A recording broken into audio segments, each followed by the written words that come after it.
Tribuners, kalian lagi ada di acara Bincang Santai. Kali ini kita bakal ngebahas topik mengenai belajar dengan mikir dan juga peningkatan minat budaya baca. Nah, Tribuners, untuk Bincang Santai sore ini kita bekerja sama dengan Tanoto Foundation. Jadi dari Tribun Jateng bekerja sama dengan Tanoto Foundation. Untuk lebih tahu seperti apa dan apa sih sebenarnya Tanoto Foundation itu, kita lihat video profil berikut ini ya. Kita semua memiliki mimpi.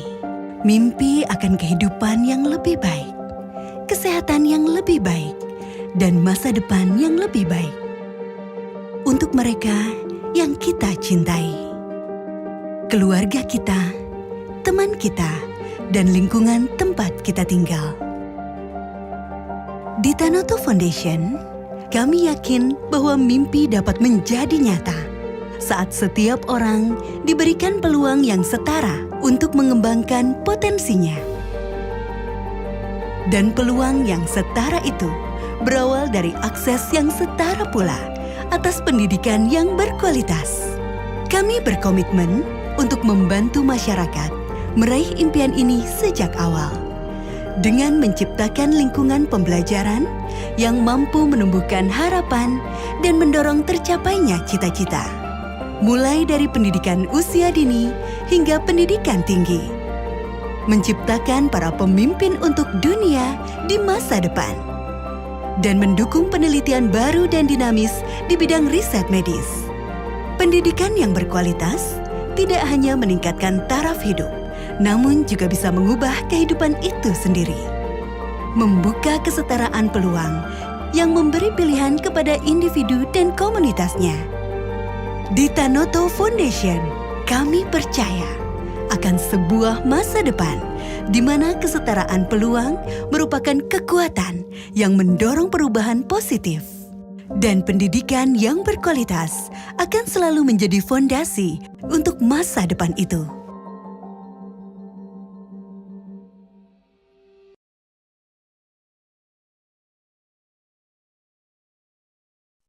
Oke Tribuners, untuk ngebahas topik tadi, telah bergabung bersama kita ini ada dua narasumber yang sangat hebat dan inspiratif sekali. Ada Bapak Arifin Nurhayadi, ini adalah guru SDN 3 Karangtalun Kidul, Kabupaten Banyumas. Halo Pak Arifin, selamat sore. Halo Kak Elin. Gimana kabarnya Bapak? Alhamdulillah sehat Kak. Alhamdulillah. Baik Tribuners, untuk narasumber kedua kami di sini sudah bergabung ada Bapak Indra Gunawan. Ini adalah Kepala Sekolah MI Muhammadiyah Patik Raja Kabupaten Banyumas. Halo Bapak, selamat sore. Selamat sore Mbak Elin. Kabarnya bagaimana Pak? Alhamdulillah, Mbak Elin sehat?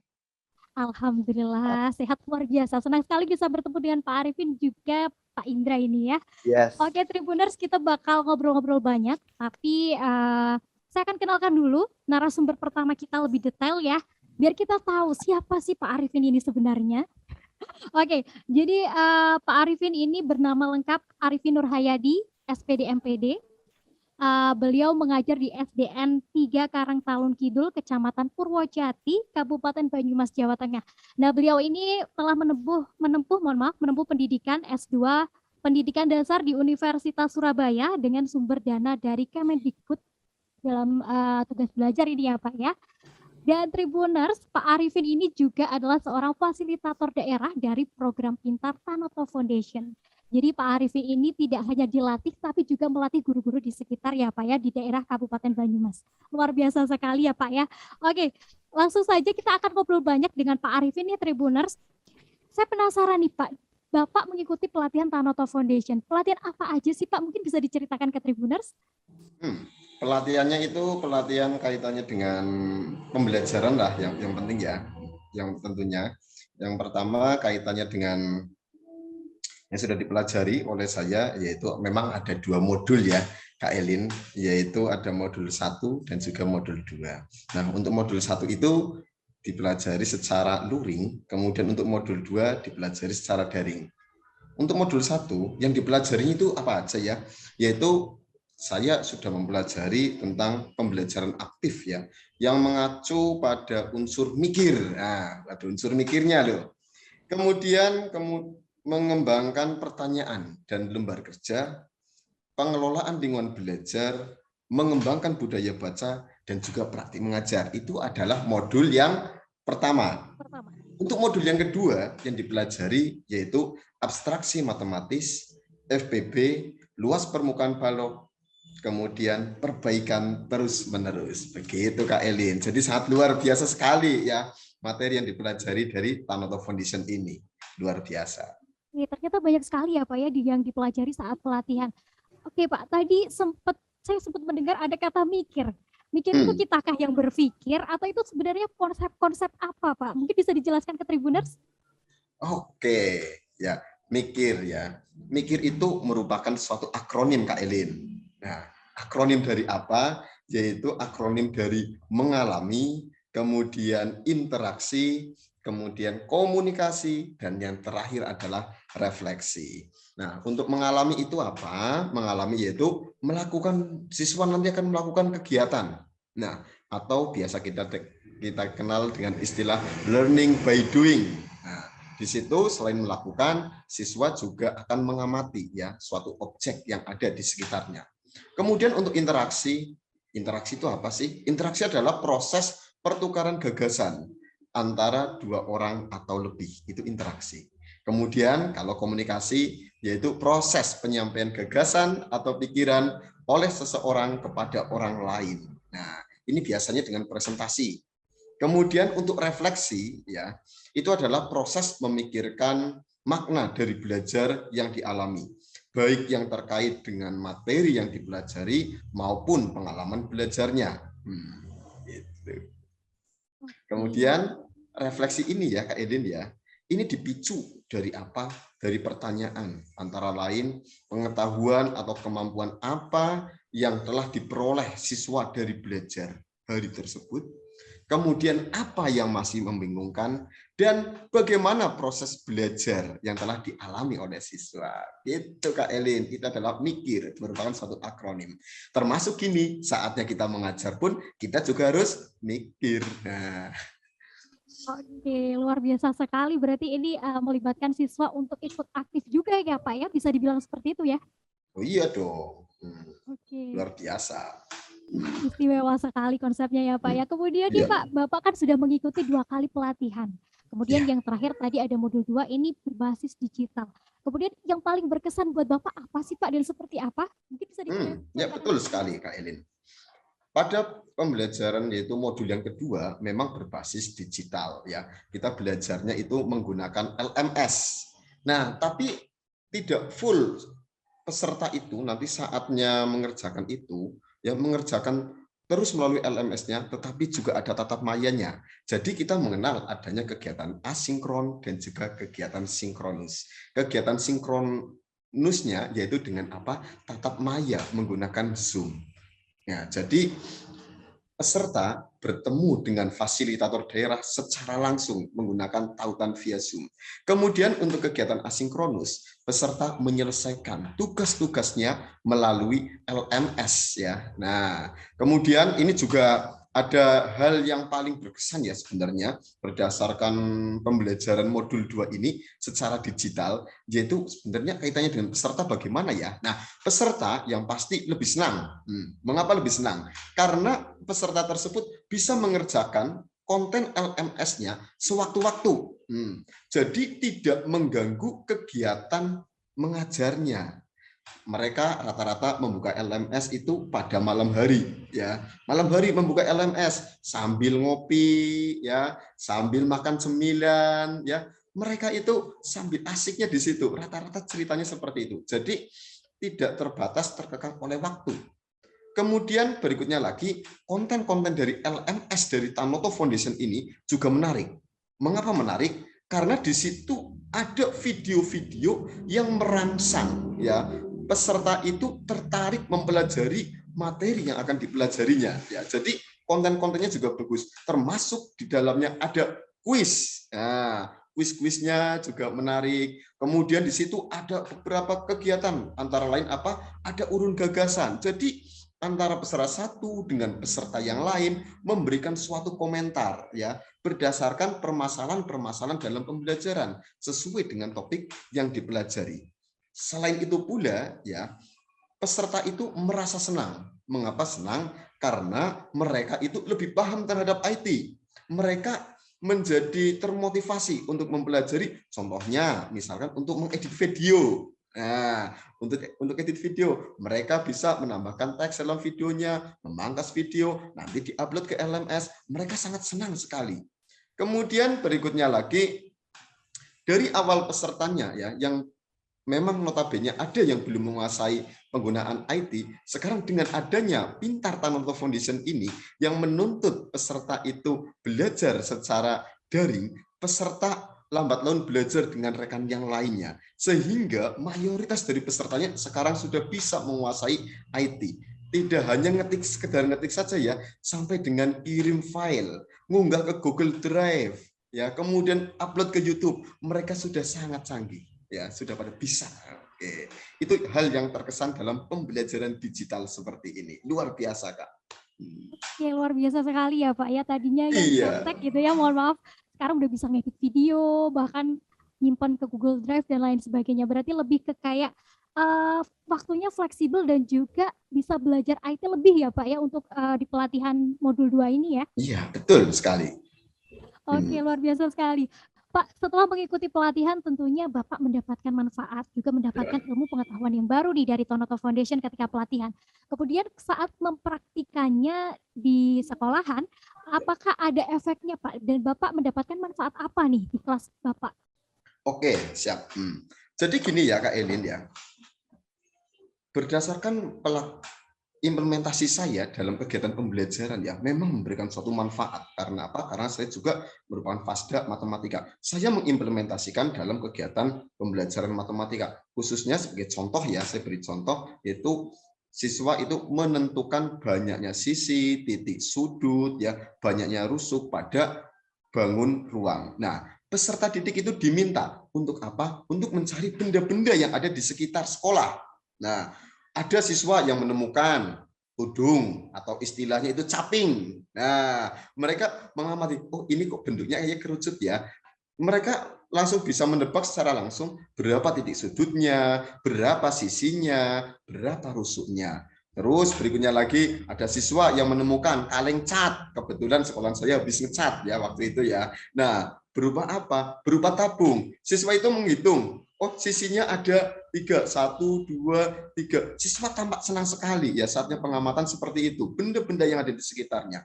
Kemudian saya ajak siswa untuk melaksanakan interaksi. Nah, interaksinya itu apa? Saling bertukar pendapat dengan rekan yang lainnya ya, dengan rata-rata dua siswa ya, saling bercerita, menemukan apa? Siswa tampak senang sekali ya.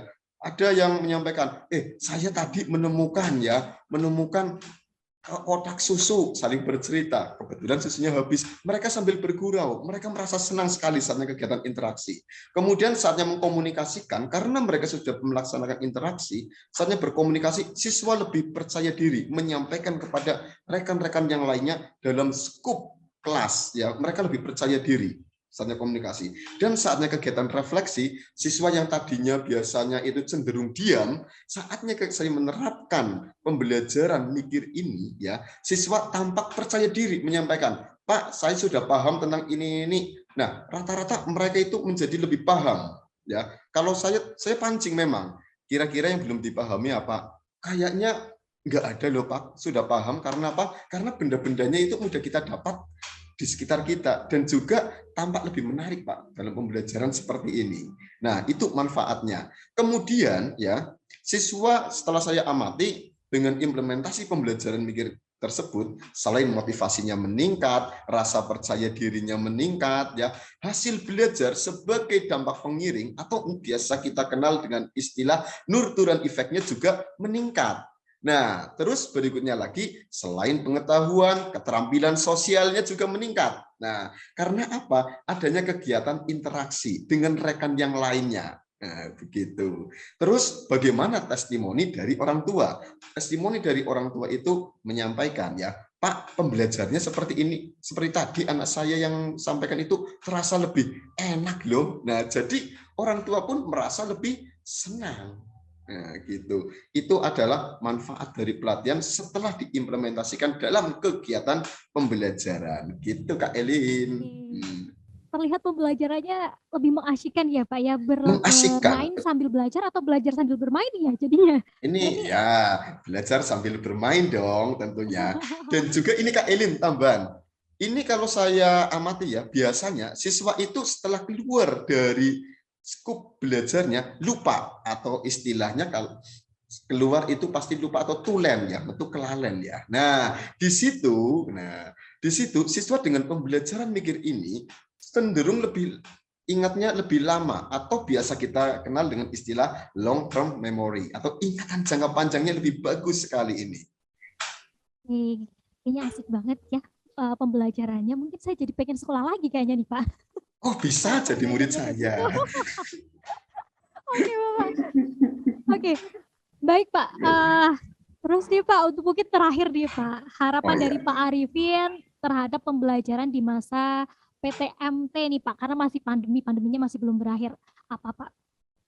Harapannya menurut saya itu yaitu kita tetap menerapkan pembelajaran yang berorientasi pada siswa ya dengan menggunakan apa? Menggunakan unsur mikir. Unsur mikirnya kita masukkan lagi ya. Karena apa? Hal ini dapat mengurangi culture shock. Ya, karena apa? Karena jika kita menerapkan unsur pembelajaran mikir ini, siswa cenderung aktif, senang, ya kan? Sehingga karena adanya culture shock dalam pembelajaran yang tadinya daring menjadi luring, siswa istilahnya itu kaget. Sehingga kita perlu mengimplementasikan pembelajaran mikir dan juga menerapkan beberapa jenis-jenis pertanyaan yang dapat merancang aktivitas siswa. Jenis pertanyaan apakah itu? Kalau dari kami Tanoto Foundation itu singkat menjadi PIT. Pertanyaan yang produktif, imajinatif, terbuka. Jadi peserta didik itu cenderung lebih senang. Nah, kemudian berikutnya lagi ya, harapan dari saya ya yaitu kepada rekan-rekan guru ya yang sudah memperoleh pelatihan dari Tanoto Foundation ini ya untuk mengimplementasikan secara rutin, tidak hanya saatnya pelatihan saja, tetapi setelah pelatihan pun harus tetap diimplementasikan dalam kegiatan pembelajaran. Supaya apa? Supaya siswa tidak mengalami culture shock atau kaget dalam kegiatan pembelajaran. Gitu, Kak. Oke, terima kasih Bapak. Mungkin tambahan lagi nih Pak, itu kan buat tadi pesannya untuk guru-guru yang telah mengikuti pelatihan. Nah, harapan Bapak buat guru-guru, rekan-rekan guru yang belum mengikuti pelatihan, dan kemudian kalau misalkan nih Pak, ada guru yang mungkin pengen ikut pelatihan di Tanoto Foundation, caranya seperti apa sih Pak? Mungkin bisa di-share ke Tribuners? Oh, bisa sekali Kak Elin. Jadi kan memang tidak semua kecamatan ya, khususnya di Kabupaten Banyumas dan juga untuk daerah-daerah lain itu memperoleh kegiatan pelatihan dari Tanoto Foundation. Oleh karena itu, silahkan rekan-rekan guru itu untuk mengunjungi situs yaitu e-Pintar, nah atau pintartanoto.id, sehingga dari situ peserta atau rekan-rekan guru yang lain ya itu bisa memperoleh fasilitas seperti halnya rekan-rekan yang memperoleh jatah untuk kegiatan Pintar Tanoto Foundation ini. Jadi semua guru bisa mengaksesnya melalui pintartanoto.id. Nah, bisa diamati ya, nanti juga peserta itu ada alurnya juga di dalam sini. Bagaimana langkah-langkahnya supaya memperoleh akun LMS dari Tanoto Pintar.id ini. Seperti itu, Kak Elin. Oke, terima kasih informasi Anda. Gitu Tribuners, buat Tribuners yang mungkin pengen ikut gabung ke pelatihannya Tanoto Foundation, nanti bisa langsung aja di search di Google ya, di e-Pintarnya Tanoto Foundation. Nanti kita bakal bakal lampirkan linknya di bawah sini ya. Oke, terima kasih Bapak Arifin atas waktunya. Senang sekali bisa bertemu dengan Bapak, berbincang. Senang sekali saya bisa bertemu dengan Kak Elin. Ya, saya jadi pengen sekolah lagi loh Pak. Kalau Oh, nggak pembelajarannya apa-apa, kayak gini. besok daftar. Anaknya Kak Elin nggak apa-apa, daftar ke sekolah saya. Oke, boleh lah Pak ya diagendakan. Terima kasih Bapak, terima kasih banyak Bapak. Sehat selalu, sukses selalu buat Pak Arifin. Amin, sehat selalu Kak Elin. Oke Tribuners, setelah tadi kita ngobrol dengan Bapak Arifin, kita udah ngobrol tentang konsep belajar mikir. Tadi sudah tahu seperti apa konsepnya, juga penerapannya. Kita akan bergeser ke narasumber kita yang kedua. Di sini kita akan ngebahas tentang peningkatan minat budaya baca. Penting banget nih, karena Indonesia ini kayaknya budaya bacanya masih bisa dibilang masih rendah. Nah, kita akan mengulik masalah peningkatan minat budaya baca. Telah bergabung bersama kita ada Bapak Indra Gunawan. Halo Pak Indra Gunawan. Halo Mbak Elin, Oke, selamat sore. selamat sore Bapak. Oke, saya kenalkan dulu nih ya ke Tribuners ya Pak ya. Siapa sih Pak Indra Gunawan ini? Baik, Pak Indra Gunawan ini adalah pria kelahiran Banyumas 30 November 1980. Pertama kali menjadi guru ini tahun 2010. Tapi ada yang menarik nih dari Pak Indra Gunawan Tribuners. Jadi sebelum menjadi guru, Pak Indra ini pernah bekerja sebagai unit manajer pada salah satu perusahaan swasta. Jarang banget kan orang-orang yang udah kerja di perusahaan swasta beralih profesi menjadi guru. Nah, Pak Indra ini luar biasa sekali. Dan kemudian Pak Indra ini menjadi kepala sekolah sejak September 2016 lalu. Nah, kepala sekolah di mana sih? Aku sebutin lagi nih, biar lengkap. Jadi Pak Indra Gunawan ini adalah kepala sekolah dari MI Muhammadiyah Patik Raja Kabupaten Banyumas ya. Jadi MI Muhammadiyah Patik Raja ini adalah salah satu sekolah mitra dari Tanoto Foundation. Dan Pak Indra ini sangat spesial sekali kepala sekolahnya karena beliau ini punya program-program literasi yang sangat luar biasa. Seperti apa? Kita bakal ngobrol banyak nih ke Pak Indra. Pak, mengenai minat budaya baca nih Pak, secara umum gambarannya di Indonesia minat baca siswa itu seperti apa sih Pak? Oke, secara umum ya Bu Elin ya. Mbak Elin ya. Oke. Kalau secara umum saya mau mengutip dari kalimat Mbak Elin tadi pertama. Nampaknya budaya baca di Indonesia masih rendah. Tadi Mbak Elin sempat mengatakan itu. Faktanya secara empirik memang seperti itulah yang terjadi. Jadi kebetulan saat ini saya sedang menjadi salah satu panitia dari sebuah lomba di level provinsi. Yang terjadi pertanyaan-pertanyaan dari para peserta lomba itu menanyakan hal-hal yang bahkan menurut saya itu nggak perlu ditanyakan karena itu ada di Juknis. Artinya apa? Mereka tuh nggak mau baca, begitu. Nah ini fakta empiriknya ya. Nah kemudian kita buka fakta yang lebih faktual ya bahwa menurut PISA tahun 2016 untuk tingkat literasi Indonesia ada di peringkat ke-62 dari 70 negara. Bayangkan, ini sangat parah sekali. Dan memang kenyataannya seperti itu, Mbak. Jadi ini yang membuat kita di lingkungan pendidik itu merasa prihatin ya dengan kondisi seperti ini.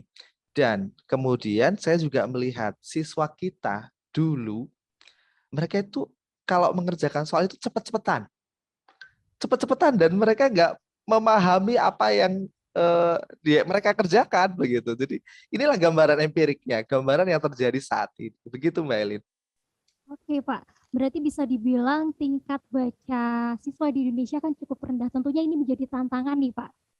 Begitu ya Pak ya, menjadi Betul, tantangan betul. para guru. Sebenarnya tidak hanya guru sih, semuanya ya Pak ya, termasuk masyarakat juga karena memang karena membaca budaya baca ini penting sebenarnya ya Pak ya. Betul Baik, sekali, ha-ha. betul. Kemudian nih Pak, untuk mengatasi tantangan tersebut, program-program apa aja sih yang telah Bapak laksanakan di sekolah Bapak untuk mengatasi minat baca siswa yang cukup rendah ini Pak? Oke.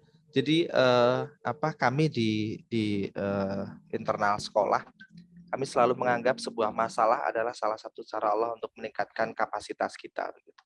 Jadi saat kita melihat sebuah masalah, contohnya minat baca yang begitu rendah di kalangan siswa kita, maka yang harus kita lakukan adalah bagaimana meningkatkan minat baca mereka. Oleh karena itu, kita memiliki banyak program literasi yang kita lakukan bahkan sebelum masa pandemi. Sebelum masa pandemi kita punya kegiatan Sabtu Literasi, kemudian ada pojok baca di setiap kelas, kemudian ada lomba komik, ada program donasi buku, dan banyak sekali. Ya, kemudian saat pandemi ini membuat kita harus berpikir lebih keras karena perubahan pola pendidikan yang berubah sangat tiba-tiba, sampai-sampai saya masih ingat waktu itu kita sering sekali mengadakan rapat dadakan untuk level kabid ya, kepala bidang, karena saya ada 31 orang guru karyawan dan di antara 31 itu ada 5 orang kabid dan 2 pejabat setingkat kabid, yang ini kita selalu rapat maraton untuk merespon kejadian-kejadian yang terjadi begitu, yang kejadian terkini begitu. Karena pada saat itu kan, pada saat pandemi itu sering kali berubah-ubah ya, kebijakan pemerintah juga sering berubah. Nah, dari rapat itu kemudian kita membahas sebuah program yang relevan, program literasi yang relevan dengan masa pandemi itu. Jadi kita ingin merubah semua kegiatan yang tadinya offline menjadi online. Nah, beberapa hal yang kita lakukan. Yang pertama, kita untuk literasi Sabtu itu kita membuat rak buku digital menggunakan sebuah aplikasi yang memungkinkan kita untuk mengupload buku-buku dalam bentuk PDF yang bisa dibaca oleh anak. Kemudian juga bagian kurikulum kita mengembangkan Maharaja Digilib, Digital Library yang terintegrasi dengan Maharaja Online Management Learning Management System. Nah, tetapi Digilib ini ternyata belum bisa kita selesaikan sampai akhir masa pandemi ini karena kesibukan yang luar biasa. Padahal ini program yang bagus sekali. Kami sudah sempat mengisi beberapa judul buku di digital library kita, tapi memang ternyata kita membutuhkan tenaga khusus di perpustakaan ya. Gitu. Kemudian setelah mendekati masa akhir, semoga ini masa akhir pandemi ya, Mbak Elin. Di masa akhir ini kita program offline semakin banyak. Yang terakhir yang sekarang sedang dilaksanakan adalah lomba cerpen, lomba puisi, membuat puisi, dan lomba membuat komik. Yang mana ketiga kegiatan ini akan kita bukukan. Gitu, ada buku cerpen, ada buku komik, ada buku puisi. Seperti itu, Mbak Elin. Programnya terlihat kayaknya asik-asik semua nih ya Pak, ya bagus-bagus semua. Dan bisa dibilang ini Tribuners, program-program yang Pak Indra ciptakan tadi itu beradaptasi dengan pandemi ini ya Pak ya. Tadinya kan Ya, offline betul. nih, kemudian akhirnya online, secara semua dilakukan secara online gitu ya Pak ya. Berarti bentuk Betul, adaptasi betul. dari pandemi COVID-19 yang masih belum selesai ini. Luar biasa sekali. Pak, saya jadi penasaran nih Pak. Program-program tadi begitu luar biasa, sangat inovatif sekali. Bapak terinspirasi dari mana sih Pak program-program tersebut? Oke. Yang menginspirasi kami ada beberapa inspirator buat kami. Yang pertama jelas dari Tanoto. Tanoto Foundation ini dengan program pintarnya ini membuat kami lebih mantap untuk melangkah. Tadinya kami mempunyai program literasi tetapi belum begitu terarah ya, belum begitu terarah, dan kami melangkah, cuma kami merasa tidak begitu yakin dengan apa yang kami lakukan gitu.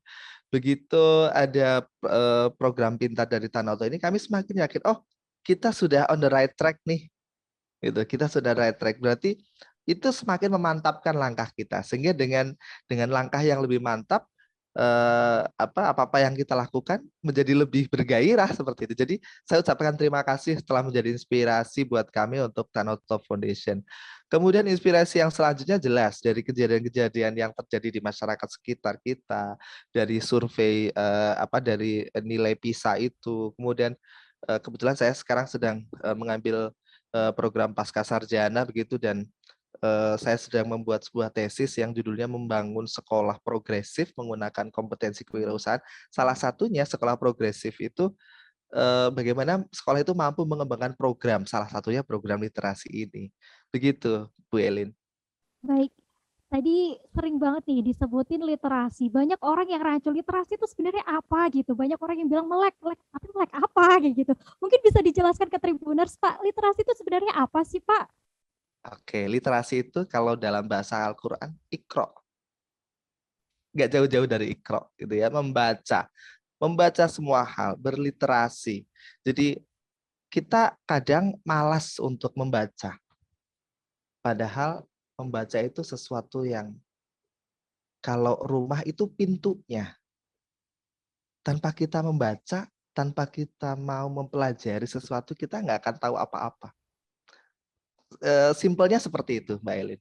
Oke, berarti literasi itu sebenarnya kita baca ya, Pak ya. Bisa dibilang kayak Ya, gitu, membaca semuanya apa yang ada di sekeliling kita, di sekitar kita, seperti itu ya, Pak ya. betul.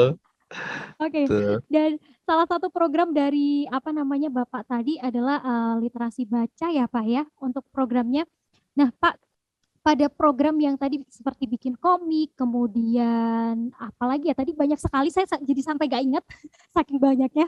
Oke, itu program-program itu melibatkan siapa saja sih Pak dan pelaksanaannya seperti apa? Terutama ini kan masa pandemi Pak. Mungkin bisa dijelaskan ke Tribuners? Oke, jadi begini, kita ada bagian perpustakaan ya. Bagian perpustakaan yang mana bagian perpustakaan ini ada di bawah Kapit Kurikulum. Dan setiap tahun kita selalu membuat sebuah program. Bagian perpustakaan bertanggung jawab membuat program literasi yang akan dilaksanakan selama 1 tahun. Jadi kalau yang terlibat dalam program ini, kalau dari sisi sekolah yang paling terlibat adalah bagian perpustakaan karena dialah yang bertanggung jawab membuat sebuah program. Kemudian selanjutnya dari program yang dibuat oleh bagian perpustakaan itu, kami selalu melibatkan wali murid dalam pelaksanaannya begitu. Contoh misalkan dalam kegiatan offline, kami pernah melibatkan wali murid untuk donasi buku, membantu donasi buku untuk mengisi buku di pojok literasi kelas. Gitu. Kemudian saat online, wali siswa juga dilibatkan. Tapi berbeda lagi gitu. Cara melibatkan wali siswa saat pembelajaran online untuk literasi online adalah kita memberikan tugas kepada orang tua untuk bersama-sama membaca cerita dengan putranya. Di weekend itu, mereka membuat video dengan putranya untuk membaca buku bersama-sama atau menceritakan buku atau menceritakan sebuah cerita. Seperti itu. Jadi ini kami membangun intimacy di keluarga siswa-siswa kita, anak-anak kita, terutama di weekend ya. Jadi biasanya weekend kan dipakai untuk jalan kemana. Nah, kita manfaatkan salah satunya adalah untuk membaca bersama. Begitu. Kemudian kami juga melibatkan bagian pengembangan sekolah untuk mendevelop rak buku digital kita yang kita pakai saat pembelajaran online, karena ternyata rak buku digital ini sering sekali kita pakai setelah kita bisa membuatnya begitu ya, sering sekali kita pakai dan akhirnya karena sering kita pakai, maka semua guru wajib bisa membuat rak buku digital. Begitu, Mbak Elin. Mengenai rak buku digital sendiri, Pak, itu bentuknya seperti apa sih, Pak? Saya kok belum kebayang ya. Oh gitu. Kalau misalkan Jadi buku digital, kalau buku biasa kan di perpustakaan ditata tuh di Oke. lemari-lemari. Kalau Oke. rak buku digital seperti apa, Pak? Sama aja, Mbak. Jadi aplikasinya itu kalau nggak salah ya namanya Flip sebentar saya agak lupa. Flip HTML. Nah, itu rak buku digital. Tampilannya di HP anak-anak kita itu persis seperti rak buku pada umumnya. Kemudian kita bisa klik buku yang mau kita baca, kemudian buku itu akan terbuka, formatnya PDF. Begitu, Mbak Elin. Berarti bisa dibilang hampir sama seperti seperti rak buku pada umumnya, cuma ini lewat handphone ya, Pak ya? Betul. Dan kita bisa ganti-ganti bukunya setiap pekan. Oh, begitu ya? Iya. Bisa sekali. Tentu koleksinya pasti lebih banyak dong, Pak, kalau yang ini. Iya, karena tuker-tukeran, Mbak. Oke. Kelas 1 tukeran dengan kelas yang lain seperti itu. Oke. Iya. Benar sih. Jadi kayak pandemi ini sebenarnya ada hikmahnya juga ya, Pak ya. Bisa bilang kayak gitu. Kita menyesuaikan dengan teknologi. Kalau dulu males-malesan apa sih? Biasanya datengin aja bisa gitu. Kita bisa secara offline aja, datang langsung kayak makan, cari makan atau apa, langsung aja. Kalau sekarang serba online dengan teknologi yang ada lebih gampang sih ya, Pak ya, lebih belajar teknologi sih sebenarnya. Benar nggak, Pak? Betul sekali. Ya itu, memang mungkin ini cara Allah meningkatkan kapasitas kita ya. Itu masalah yang diberikan ini seperti itu. Baik, Pak. Kemudian masih mengenai minat baca nih, Pak. Setelah Bapak melakukan berbagai program yang ada itu ya, Pak ya. Kemudian Bapak menemukan kesimpulan apa sih, Pak? Apa yang menarik siswa pada akhirnya untuk oke, baca ternyata asik ya gitu. Apa sih, Pak? Kadang kita memberikan challenge dalam bentuk PJBL, pembelajaran berbasis project. Ya. Jadi pembelajaran berbasis project ini menuntut anak-anak untuk mau membaca. Seperti misal pelajaran kelas 5 tentang solution larutan ya, tentang larutan yang larutan gula dengan larutan tanah seperti itu, atau membuat termometer sederhana. Nah, proses pembuatan itu kan mereka harus baca petunjuk yang diberikan oleh gurunya. Tanpa mereka membaca, mereka nggak akan bisa membuat. Nah, kemudian saat ini juga ini kita nanti tanggal 18 Desember kita ada Maharaja Vagansa, itu semacam expo untuk internal kita, yang mana anak-anak doing the project year end mereka. Untuk kelas 6 mereka ada project science, ada project sosial, ada project art, ada project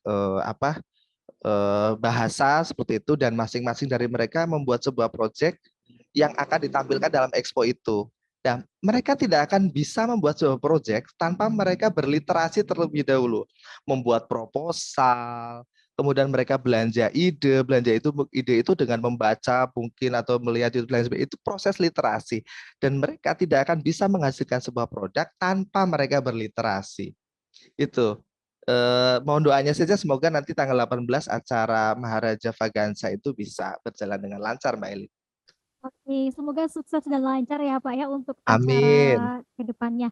Baik Pak, kemudian tadi Bapak setelah menemukan kesimpulan itu, apa sih yang tadi challenge ya Pak ya untuk menarik minat baca siswa gitu kan. Kemudian setelah Bapak menemukan itu, kemudian Bapak melakukan apa sih Pak untuk selanjutnya gitu? Maksudnya bagaimana? Tadi kan ini Pak, apa namanya tadi kesimpulan awalnya tadi challenge ya Pak ya untuk Challenge menarik ya, minat baca betul. siswa gitu kan. Kemudian apa yang akan Bapak lakukan kembali dari simpulan tadi? Oh jelas sih, Follow-up-nya improve. dari itu apa Pak? Iya, program yang sudah kita miliki harus selalu diimprove lagi. Harus selalu diimprove karena program yang bisa berjalan tahun ini mungkin tidak akan berjalan tahun depan. Seperti itu ya. Seperti program-program untuk berliterasi anak juga seperti itu. Kita selalu mencari program baru yang fresh, dan anak-anak itu suka dikasih challenge. Jadi challenge itu harus diperbarui terus seperti itu. Begitu Mbak Elin. Berarti bisa dibilang diperlukan improvisasi secara berkala mungkin ya Pak ya. Secara terus-menerus bahkan bukan hanya Never stop, sekarang. ini cara berpikir kita itu never stop. Iya, setelah melakukan A, besok lagi apa ya? Mungkin B. Iya, seperti B itu. udah bosen, berarti ganti C. Iya, kadang-kadang itu bersiklus juga. Jadi Berarti 3-4 tahun mungkin bisa diulang kembali dengan kemasan yang berbeda seperti itu. Oke, Bapak. Ya karena anak-anak sekarang kan pembosan ya. Anak-anak generasi Z sekarang itu pembosan sekali. Jadi sesuatu yang harus kita tampilkan ke mereka ya sesuatu yang baru terus seperti itu. Saya setuju dengan itu sih Pak. Anak-anak sekarang memang bosan banget. Jadi pinter-pinteran yang aja ini harus gimana ya kayak gitu. Iya, betul biar sekali. Bosan, biar mau belajar gitu. Iya. Tadi sempat ini tadi di narasumber kita yang pertama tadi sempat bahas pembelajaran pakai metode mikir. Nah, itu bisa banget nih bisa digunakan Tribuners. Jadi kayak ya, biar belajarnya belajar sambil bermain kayak gitu, mengasihkan belajarnya. Iya, itu seperti project based learning itu, pembelajaran berbasis project itu. Oke, baik Pak. Kemudian nih Pak, tadi mengenai peningkatan budaya minat baca nih Pak untuk siswa. Tadi sudah banyak sekali program yang Bapak sampaikan. Nah, Tribun Jateng adalah salah satu media yang ada di Indonesia nih Pak. Dari media sendiri bisa ngebantu apa sih Pak untuk meningkatkan minat baca dari siswa sendiri dan juga untuk masyarakat umum pada umumnya? Kok saya mengharapkan pertanyaan ini ya? Ya, jadi begini Mbak Elin, bahwa kita punya banyak program. Yang terakhir saja kita sedang ada program lomba untuk membuat cerpen. Ya, niatnya memang cerpen ini mau kita bukukan. Ada cerpen, ada puisi, ada komik. Nah, siapa tahu Tribun itu ada kolom khusus untuk untuk memajang karya siswa kita seperti itu. Ini kayaknya keren sekali. Nah, anak-anak pasti akan puas, akan senang manakala karya mereka dihargai atau bahkan masuk dimuat di sebuah surat kabar baik offline maupun online. Kemudian kebetulan ini kita sedang menggodok sebuah wacana untuk membuat ekstrakurikuler baru di tahun mendatang, di tahun ajaran mendatang. Saat ini kita mempunyai 15 ekstrakurikuler ya sebelum pandemi ini, dan semuanya alhamdulillah berjalan lancar. Nah, kita sedang menggodok sebuah ekskul baru di tahun depan, yaitu jurnalistik. Nah, saat ini kita belum tahu mau cari sumber dari mana untuk pelatihan jurnalistik ini. Sepertinya kalau ditawarkan oleh Tribun untuk pelatihan jurnalistik anak, wah mau saya kan gitu. Lanjutnya, selanjutnya begini, saya juga membutuhkan ini pelatihan guru menulis ya, pelatihan guru karena kadang-kadang nih kalau nggak dipaksa, mereka juga nggak mau membaca, apalagi menulis kan begitu. Jadi kayaknya pelatihan guru menulis ini juga bisa lah kita butuhkan seperti itu kalau ada tawaran dari Tribun. Bisa disenggol lah ya nanti Bapak Iya, pimpinannya. senggol aja Mbak. Baik, terakhir Pak Indra mungkin bisa memberikan pesan buat Tribuners semua, gimana sih caranya untuk meningkatkan minat baca mungkin buat para siswa, kemudian buat keluarga di rumah dan juga lingkungan sekitar.